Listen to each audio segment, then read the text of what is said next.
Teka muna mga kapatid, magnilay muna tayo. Alam mo ba na ang dikya o jellyfish, kahit wala silang utak, ay marunong makipag-ugnayan? May ilang uri na naglalabas ng liwanag o chemical para makipag-usap sa isa't isa sa kanilang mahiwagang tahimik na mundo. Ang weird, di ba? Walang utak pero konektado. Gumagalaw na parang iisang nilalang. Sa Pentecostes, may mas kahanga-hanga pang nangyari.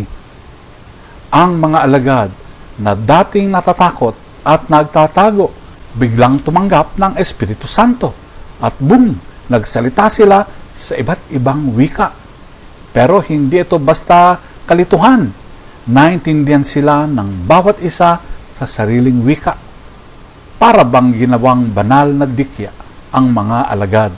Nagpapaliwanag, nagsasalita, hindi gamit ang utak, ngunit sa pamamagitan ng Espiritu Santo.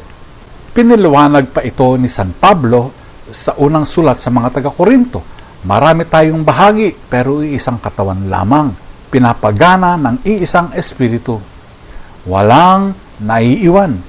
Parang mga dikyang sabay-sabay na lumalangoy. Iba't iba pero nagkakaisa. At nang hiningahan sila ni Jesus sa Ebanghelyo ni Juan at bigyan ng Espiritu at kapangyarihang magpatawad, paalaala ito na ang bagong wikang ito, ang wika ng awa at misyon, ay hindi para sa atin lamang. Ibinigay ito para tayo ay humayo, magpatawad at magmahal kahit walang mga salita. Maging kakaiba para sa Diyos. Magsalita lamang tayo gamit ang Espiritu Santo.